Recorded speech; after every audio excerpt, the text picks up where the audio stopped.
Welcome to the CouncilCast. This is episode 323, being recorded on February 18th, 2025. The Council is now in session, and as with every week, we will make arbitrary decisions about topics on science, technology, and random shit. Random shit? With a little background and absolutely no expertise. All CouncilCast decisions are final and have no bearing on anything whatsoever.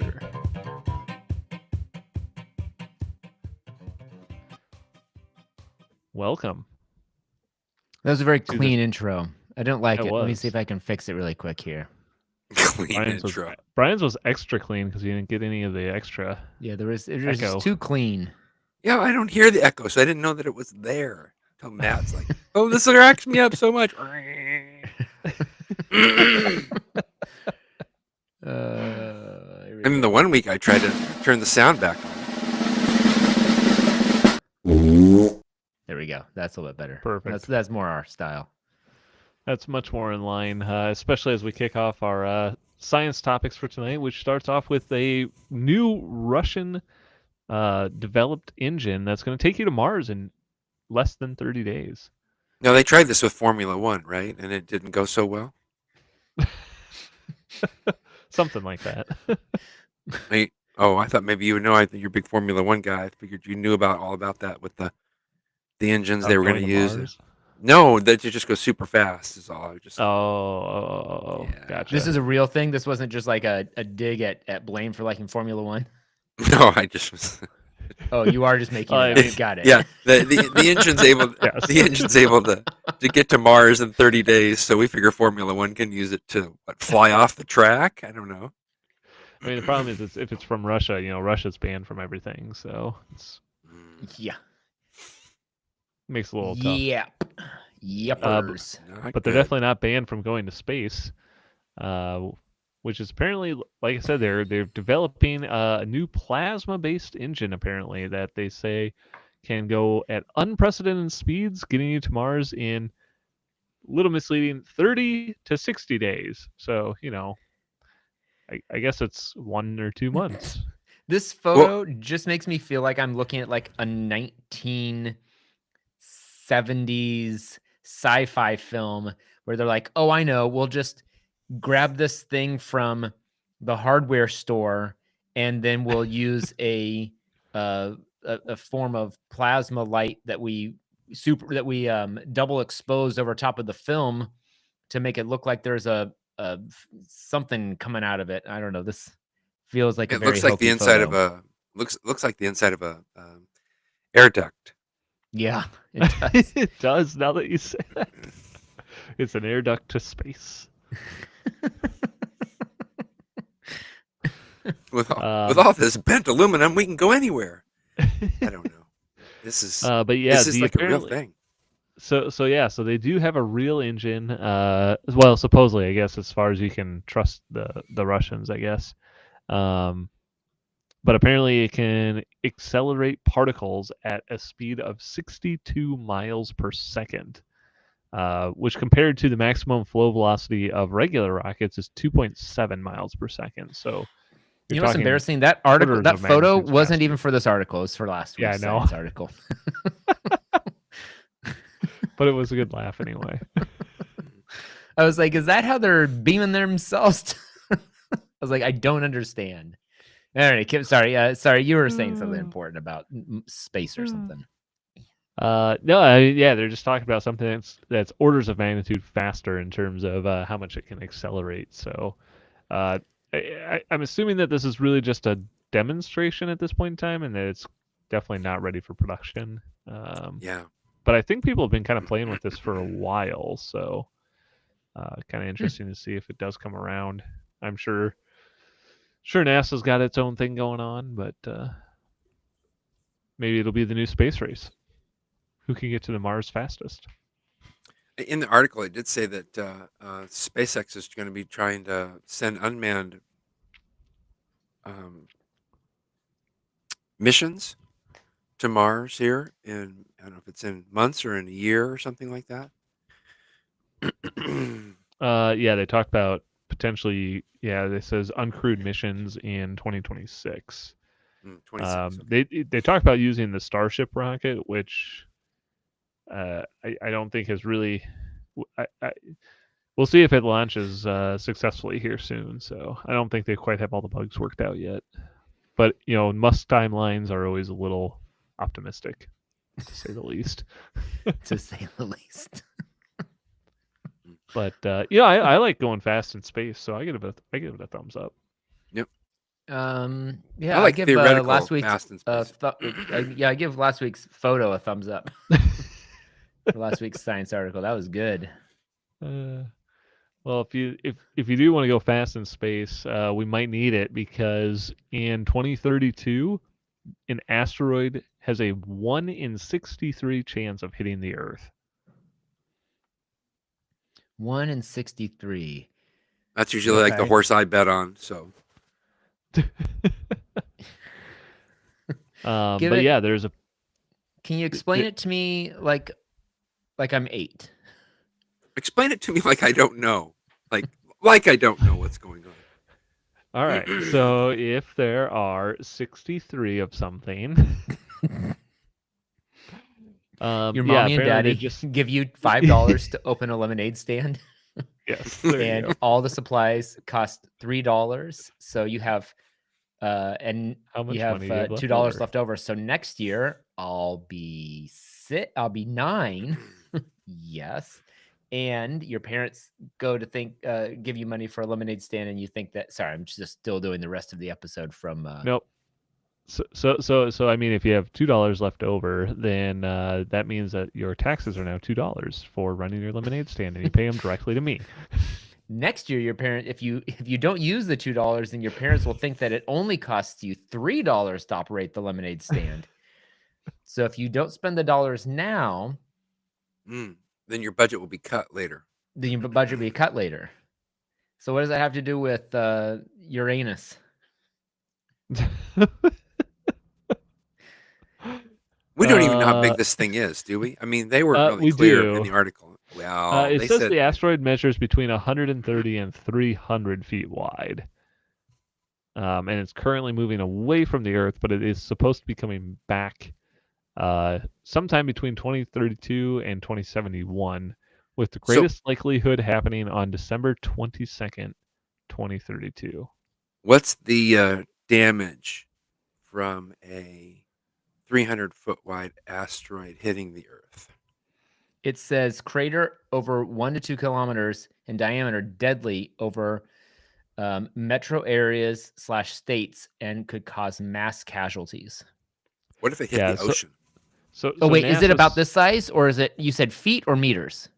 So the What's the asteroid difference? is 130 to 300 feet wide, and NASA's standards say if it's between 100 and 165 feet in diameter, and their orbit of the sun brings them within 5 million miles of its own orbit, then it's potentially hazardous. So are we looking at something this size? Am I doing my math right? Or this size? The first one, the 140. This size? Oh shoot, sorry. 30 to 50 meters. So the second one from the left, yeah, that one. Okay, so we're talking about local devastation. Regional effects may or may not leave an impact crater. That doesn't sound that dangerous. Just local devastation. Whatever that means. I mean, it'll depends only, on where it hits. If it hits the ocean, yeah, it depends on where it hits. if it hits, it may deforest something. Deforestation. It just could wipe out the rainforest or nothing. It's hard to tell. Well, weren't they saying it's going to pass the Earth multiple times, like 5 or 6 or 7 times, and one of the times it might get close? Well, it apparently gets further away with every pass. So it either hits us the first time or it doesn't hit us at all. Yeah, it'll get less likely to hit us as time goes on. Well, that's disappointing. I thought for sure I wasn't going to have to get my license renewed. Have you seen the movie Don't Look Up? Yes, I love that movie. You haven't? That's very good. No, I don't. I have not. I was actually Netflix, thinking about that when I heard about this thing. I was thinking, all right, 2032 family dinner. yeah, we'll schedule it. The Right before Christmas. the premise of the movie is that a couple of scientists discover that an asteroid is headed. There is a direct, undeniable, factual collision course with the Earth with a huge asteroid. Yeah, planet Like, killer. Yeah. Yeah, what it was like this. It's like this asteroid hitting Earth. How many? 4 of them. They found one of them. It's headed towards Earth. And they're like, should we run the numbers again? And like the grad student figured it out. And the instructor looked at the numbers and was like, all right, everyone, class is dismissed. Immediately gets out like a whiskey bottle. It's just like, well, here you go. She's like, what are we celebrating? He's like, not really. And then Depends on it's what you consider celebration. yeah, and then the rest of the movie is them trying to convince the rest of the world that it's happening, and everyone's like, no, it's not. It's not because I don't want it to be, and that's it. So Okay. It was very surreal about how everyone just blew it off. That sounds like about they're right. standing looking at it coming towards Earth, and they're still like people are still like, that's not real. Like you can see it in the sky, and they're like, it just doesn't exist. Great. Yeah, I like that movie. I mean, it's really very recent. What, 2 years ago? Yeah, it had a ton, it had like all the big names in it. It had Leonardo DiCaprio, it had Jennifer Lawrence, it had Meryl Streep, it had I just Kate Blanchett, it had I don't know, just you think of somebody who's probably in it. It had was just pretty good. everyone. It was Well, I'm it disappointed had, that the It asteroid's had, not going to be bigger. It was on Netflix, it looks like. yeah, it was on Netflix. It had Gotcha. Timothy Chalamet Bing Bong. So it had everyone. Yeah, Chalamet, Ron Bing Bong was Perlman, there. Ariana Grande, Meryl Streep, Kate Blanchett. Oh, yeah. Pretty big cast. Pretty stacked cast. Have you heard was it Florence Pugh talk about Who was the guy? The guy that played the I'm sorry, the shoot. I don't know who he is. He was trying to play like the Apple CEO or something like that. Oh yeah. What? And he's the guy that was the person on he was the oh shoot. He was at the end of Ready Player One. Yes, thank you. Ready Player One. What? Yeah. Who is he? I don't know him. An Academy Award winner. Yes, he won that thing for being the spy, right? He won the Academy Award for being that Russian spy. Let's find out. Mystery. Don't look up. He was in that movie too? Yeah. Holloway, Mark right? Rylance. Bridge of Spies. Bridge The of Big Spies, Friendly yeah. Giant. Bones and All. No, Bridge of Spies is the one that he got the Academy Award for. Ready Player One, Dunkirk. Yeah, he's been in several things. Have you seen the movie Bones and All? Another movie with Timothy Chalamet and Mark Rylance. Bones and All. It's about some cannibals that fall in love. It's really sweet. I'm going to say thumbs down because I was hoping that the asteroid would be bigger. Fair enough. Yeah, I guess I give it a thumbs up for stopping by and saying hi. Yeah. Maybe we can give it a little high five as it flies by. Wait, there are asteroids in space? There's literally everything in space, Morty. Now get the back in the car. Thumbs up.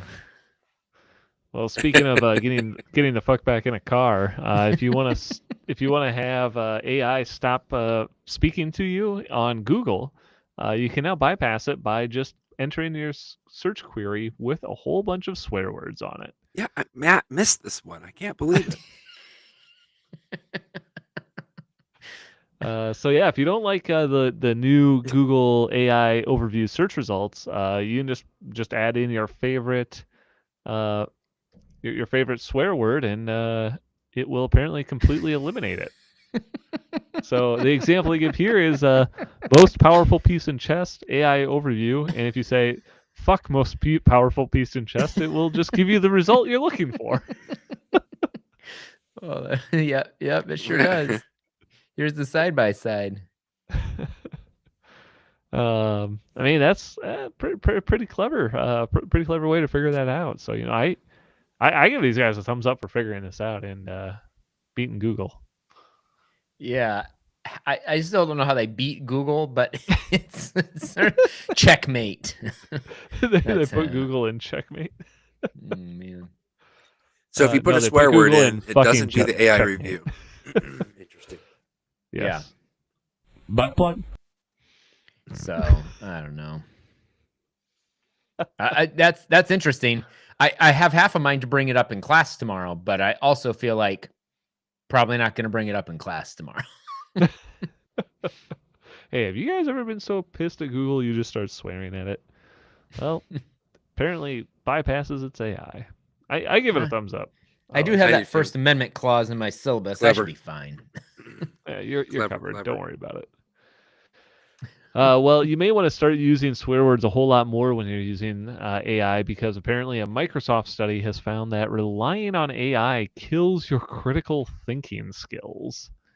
A bunch of researchers from Microsoft and Carnegie Mellon University had done some research and basically found out that when people believe they are good at using AI, they just tend to rely on AI instead of using their critical thinking skills to come up with a solution. I'm not sure well, maybe for smart people, that's the I case. want to see the study. How many participants? Actually, let me just run it through AI really quick. Perfect. Like I'm a terrible speller, and so when I type and it corrects it for me, I go, "Oh, that's how you spell that." It would be the same thing for me with AI. If I'm typing a horrible sentence and then AI goes, "No, you should do it this way," then I go, "Oh, that's how you write English." I didn't realize that. See, I think it's helping someone like me. It might be hurting someone with a creative mind. I mean, that I don't think was less. I think that's less what they were trying to test. They apparently did. The study included 319 people, and so they were using generative AI to help them complete whatever tasks that they were kind of given. And apparently, when they were basically using AI, they basically were like, I don't really want to feel like I want to come up with this, so they just go to AI to have it created. Where people who maybe were less familiar or less competent with AI prompts maybe thought about it a little bit more on how would I want this to look or what would I want this to be. So the interesting thing I thought out of this study, less so the critical thinking thing, is that as you would expect, is that when people did rely on AI to do their generative AI, they ended up getting a lot more similar solutions. Really? Then yeah, exactly. So, which I think makes sense, right? The AI can only generate stuff that it knows, or based off of stuff that it knows. So, the creative solutions that people were coming up with was a lot less when you were using AI. So I don't think AI can quite take over the world yet, but No, but I really love AI, and I think it's great. perfect. Now, would you be able to tell that if you asked a question in a class as a teacher, and you know that like you got 12 students that have the same general basic same answer, that they might have all used AI? Yeah, that's a good point. I wonder if I Yes, bet you could. ish. You should Because of use your how, class because of as a the research cadence study. with which AI writes, and the more you read the AI text that has come out of ChatGPT specifically, you're like, oh, this is very repetitive and verbose. Like it's just saying a bunch of big words, or it's just like saying a bunch of words to Bunch of fill fluff. up. Yeah, it's just it ends up sometimes being a lot of fluff. Sometimes I'm like, oh, there's like one good sentence in here that I can use to build the outline of the thing that I'm working on. Mm. It's really good at outlines. It's decent. It's decent at outlines, but I love it. I love it so much. Thumbs up Yeah, for I still don't use it a lot, but I do like it to like try and rewrite things in maybe a slightly different way. Like if I feel like I'm writing in a more repetitive way or something that I just can't get the right message across, like I sometimes will use it to do that. But the problem I run into is it's like maybe I really like what it came up with because as I read it, I'm like, oh yeah, that sounds really good. But then I'm like, but that doesn't really sound like me. So like if I'm writing to somebody who maybe knows me or that I communicate with more frequently, yeah. and then all of a sudden I dump like a AI thing, and it's just like, what the fuck is this? Yeah, I've done that where I'm like, I've pulled stuff together for things and I'm like, you know what? Everyone reading this isn't going to know me and they're not going to read anything else from me ever again. Here you go. Just turn it in as is. Yep. Like, I mean, I go through and I correct the stuff that is just blatantly wrong. Sometimes you feed it prompts and you're like, write about this. And it's like, oh, and you did all these other things too. And I'm like, I did not do those things. Or that is, no one did Not those even things. close. Like that is direct quote. Well- I'm like, that wasn't even in the book. You just made up a direct quote there, whatever it is. So like, So, well, if you went back to school or something, then you definitely want to stick with AI the whole time so that they think that's how you write. exactly. There you go. Have you seen actually, it's not a bad idea. Class Because from AI class is to class, he amazing. Guy writes like a computer. This is incredible. I say thumbs Yeah. up for AI. There you go. I say thumbs up for being critical thinking. Say thumbs up for space. There you go. Well, something that Microsoft maybe doesn't want you to know about is a modder who hacked a iPhone into an old Windows Phone body. What? If you ever liked Windows Phone enough, Windows hardware enough that you wanted to put your iPhone in it, this guy did it. Why? The phone itself was the Lumia 1020, which came out in 2013. So the phone body is over 10 years old. I always thought that phone body was the best phone body. And I was like, you know what? I need more of this phone body, but I really want it to have an Apple interface. It's a real classic. Yeah, I mean the Phone interesting thing is body. this guy actually like took the iPhone apart and like kind of pieced it back together inside of this. Like he put the fingerprint reader like in the camera block on the back side of it. What? Yeah. Hold on. I got it. I was like, he just like reprogrammed it, like put the software on there. No, he just no. He took he the fit actual all the hardware pieces. and fit it in there. Yeah. He was just like, I got an idea. Oh, it's not gonna let me do this. I don't think I'm gonna it was say a new phone though. I think it was a relatively older iPhone. I'm going to say A why. 3rd gen iPhone SE. I don't know. I'm what going to that say means. why, and then I'm going to say what I normally would say after that is why not, right? Why not? Indeed. Thumbs up. From Look, 20. and look, the clever. lightning cable. Yep. Actually, that is USB-C cable. So You can't tell. So yeah, he relaminated the iPhone's LCD screen into the front glass. Put the iPhone's camera inside the bump on the back of the phone, and used the extra space to put a working Touch ID sensor and home button back there.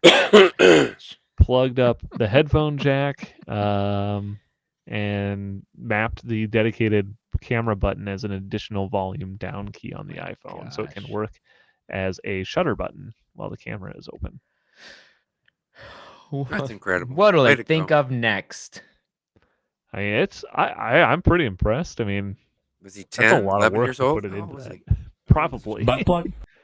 Yeah. 10. He's 10. Science Yeah. fair. Second place. Oh my AI gosh. got first place, of course. That's I give it a thumbs up, man. That's a lot of work. That's yeah, crazy. this taking Pretty cool. Hackintosh to a whole new level. I love it. I love it. something that is going to take you to a whole new level is that is definitely not the article that I wanted. Ash Ketchum's ability to lift animals. Have you ever thought you were strong? Do you know Ash Ketchum from the Pokemon series? Have you ever wondered how strong he is? And if you I could have compete with him? often wondered this. Well, Said no one ever. apparently a guy went to answer that question as to how strong is Ash Ketchum. And then he tried to prove if he is also as strong as him. He apparently starts with basically, if you don't know this guy, the Ash Ketchum, he kind of carries a lot of Pokemon around by hand. Starting off with his Pikachu, which apparently weighs just about 13 pounds, so probably not too big of a deal to kind of carry around. And then he quickly gets out of hand when he gets all the way up to throwing. Ash throws a Mewtwo, which weighs 270 pounds. He's 10? Ash Ketchum is 10. Yeah. Yeah. A 10-year-old with super strength.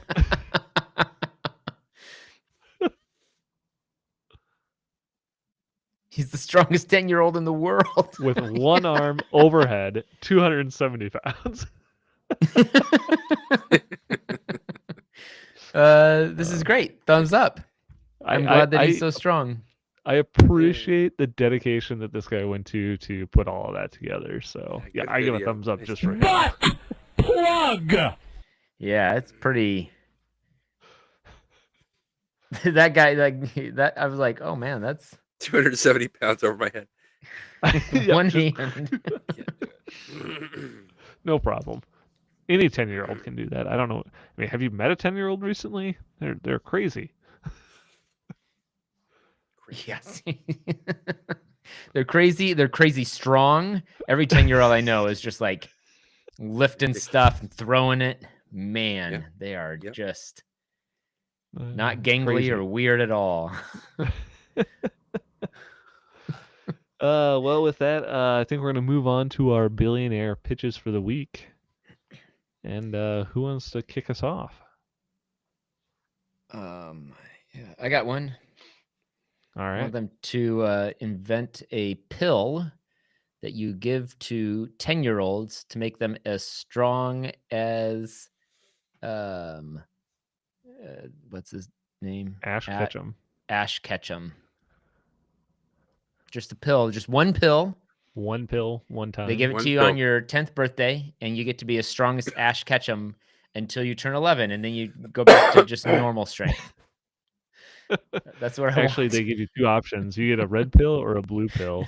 One makes you strong, the other makes you less strong. I don't know. Yeah, it makes you as you know, in the opposite direction, as weak as Ash Ketchum is strong. So you just lay in bed all day long for a year. You can't do anything. And they don't tell you which is which, so you just have to randomly give a 50-50 chance. Like it. With the red pill, one of these two options will happen. With the blue pill, one of these two options will happen. I don't want to choose the pills. You must choose. Thumbs up for 10-year-olds ruling the world until they're 11. Yeah, just be run by 10-year-olds. I got the pill. Here's my pitch. There's your next screenplay right there. I'm gonna run off of that, and my pitch is that they should have a government program where only 10-year-olds can be voted to be, I don't care, president of the United States. Okay. Because it can't get any worse. Thumbs up. But they can only be president for the year, and then when they're 11, they're just done. Or any public office, they can be voted into any public office as long as they're 10. Oh, I gotta find this. And then kicked out at 11.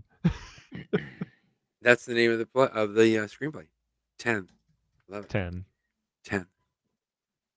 I am tired of tiny asteroids hitting the Earth we need a big one to hit. And I mean a really big one.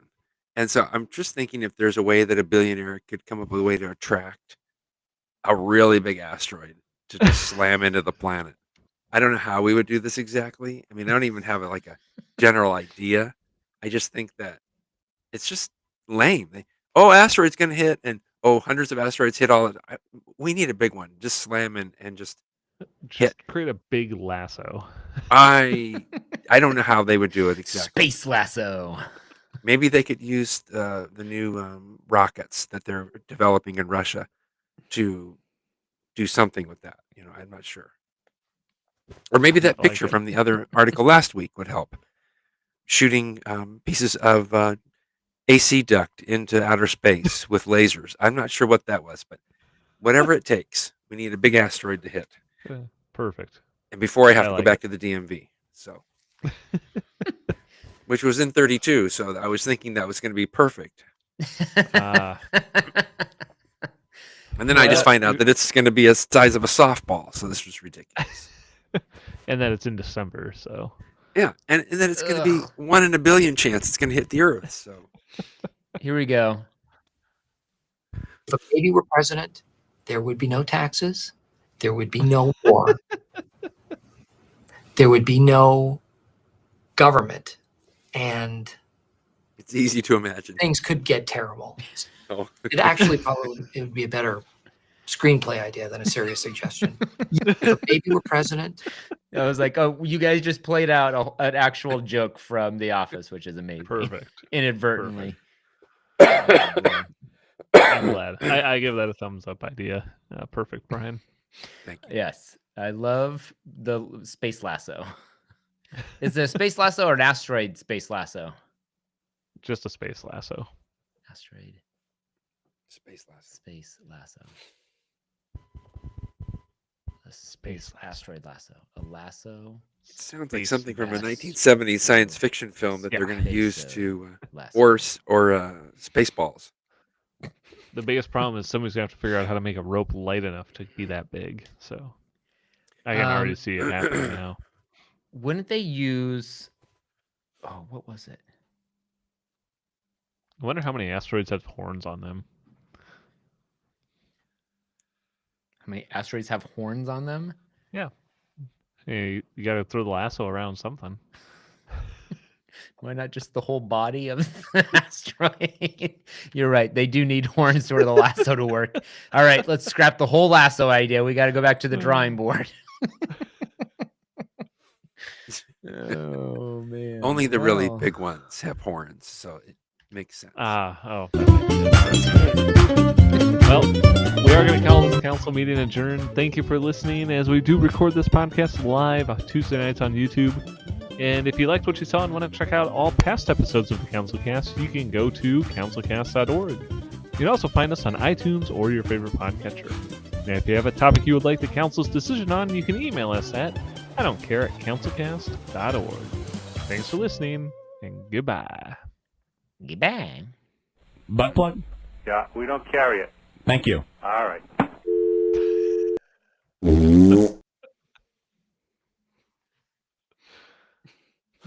Perfect.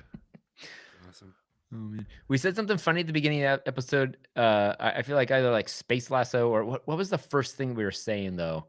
Oh, I was gonna go write it down and then I got distracted and then